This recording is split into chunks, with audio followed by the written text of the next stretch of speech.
Hello बच्चों, तो आज हम लोग स्टार्ट करने वाले हैं मूत्राघात, रिटेंशन ऑफ यूरिन इसे के नाम से ना। व्याधि परिचय की बात करें तो मूत्र प्लस आघात, यानी कि मूत्र मतलब यूरिन, आघात मतलब रिटेंशन ऑफ यूरिन को क्या कहते हैं, हम लोग मूत्राघात कहते हैं। ठीक है, इस व्याधि में मूत्र त्याग करने में रुकावट उत्पन्न होती है तथा मूत्र का विबंध अधिक हो जाता है, लेकिन मूत्र त्याग करते समय कष्ट नहीं होता। देखो मूत्राघात में क्या होता है, मूत्र त्याग करते समय आपको ज़्यादा पेन वगैरह नहीं होगा।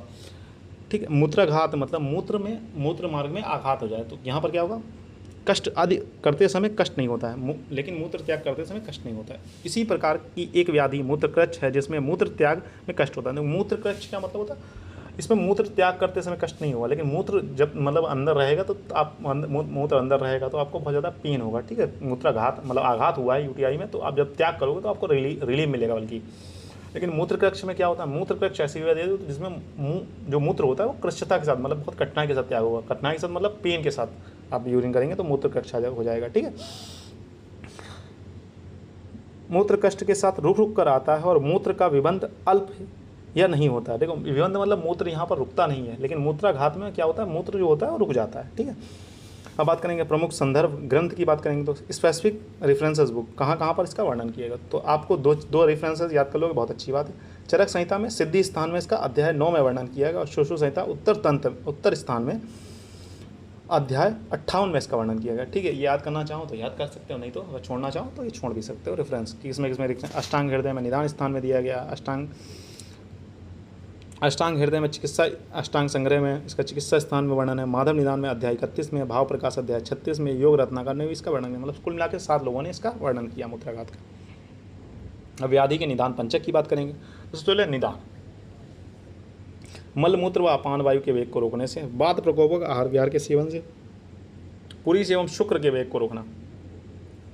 अगर आप मलमूत्र के वेगों को रोक रहे हैं, वात प्रकोपक आहार विहार का सेवन कर रहे हैं, पुरीश एवं शुक्र के वेग को आप लगातार रोक रहे हैं, पुरीश और शुक्र के वेग को रोक रहे हैं, रूक्ष पदार्थों का सेवन करना, आप बहुत मतलब रफ वाले पदार्थ होते हैं उन्हें खा रहे हैं, तीक्ष्ण औषध व अन्नपान का सेवन, मतलब कोई भी जैसे ऐसी मेडिसिन खा रहे हैं जो जिसकी पोटेंसी काफ़ी हाई है, मतलब बहुत ज़्यादा गर्म, जैसे गर्म डॉक्टर साहब आपने बहुत गर्म दवाई दे दी, मतलब उसके बाद बात करने वाले इसकी संप्राप्ति।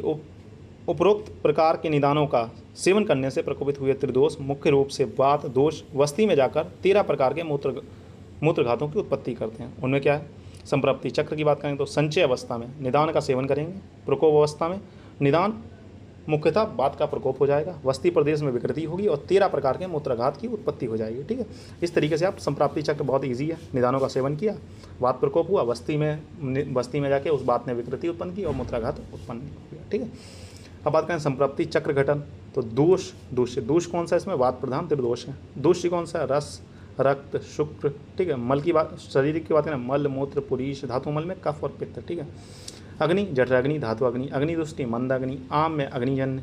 स्रोतस कौन सा, मूत्र भाव पुरीश भाव इसमें इन्वॉल्व होता है। स्रोतदृष्टि संघ और शिराग्रंथि, अधिष्ठान बस्ती। ठीक है, इतना याद कर रखेंगे।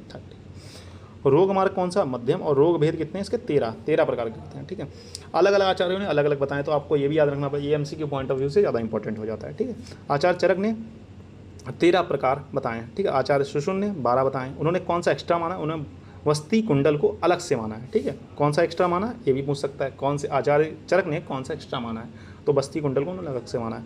चरक के अनुसार हम लोग उन 13 प्रकार के बारे में पढ़ेंगे। मूत्रासात, मूत्र जठर। ठीक है, पहले मूत्र वाले एक साथ ले लेते हैं। मूत्रासात, मूत्र जठर, मूत्रातीत, मूत्रोत्संग, मूत्र ग्रंथि, मूत्र शुक्र। ठीक है, हम लोग पढ़ने वाले हैं फिर बात के बारे में, वात अष्टिला, वात कुंडलिका, वात बस्ती। ठीक है, उष्ण बात, फिर क्या हो गया, वेड़ विधात और बस्ती कुंडल। ठीक है, ये पूरे 13 प्रकार के हो गए। ठीक है, क्या क्या हो गए, अब रिवाइज करते हैं एक बार। मूत्रासात, मूत्र जठर, वात कुंडलिका, वात अष्टिला, वात बस्ती, मूत्रातीत, मूत्रोस्तंग, मूत्रातीत, मूत्र ग्रंथि। ठीक है,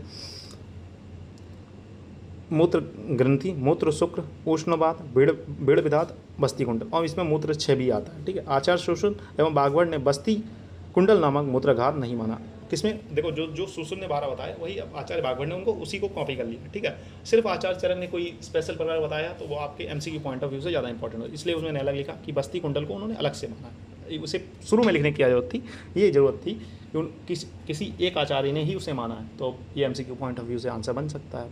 ठीक है, आचार्य चरक ने 8 मूत्रकृच्छ और 12 मूत्रोघात का वर्णन किया है, प्लस 4 अस्मरी यानी कि टोटल 25 का वर्णन किया है। आचार्य सुश्रुत ने 8 मूत्रकृच्छ, 12 मूत्राघात, 4 अस्मरी यानी 24 का वर्णन किया। आचार्य बागभट्ट ने 20 मूत्राघात, 14 मूत्रकृच्छ, प्लस 4 अस्मरी प्लस देखो टोटल 20 किए हैं, तो 14 मूत्रकृच्छ को माना है, 4 अस्मरी को माना है, प्लस 12 मूत्राघात यानी टोटल 20 को माना है। सामान्य लक्षण की बात करें तो मूत्र का विबंध होना या अवरोध होना। ठीक है, अगर आप लोग कमेंट करेंगे तो मैं एक एक जैसे मूत्रासाद, मूत्रोसाद, ये पूरा है, पूरे को मैं डिटेल में समझा सकता हूँ, लेकिन एज सच उसकी कोई जरूरत पड़ने वाली नहीं है। ठीक है, मैक्सिमम ये 10 नंबर में आया, 10 नंबर में मतलब 4-5 पन्ने काफ़ी हो जाते हैं, जितना मैंने आप लोगों को पढ़ाया है। ठीक है, 4 पन्ने हैं लगभग, 3 पन्ने आप वहाँ लिख के आएंगे।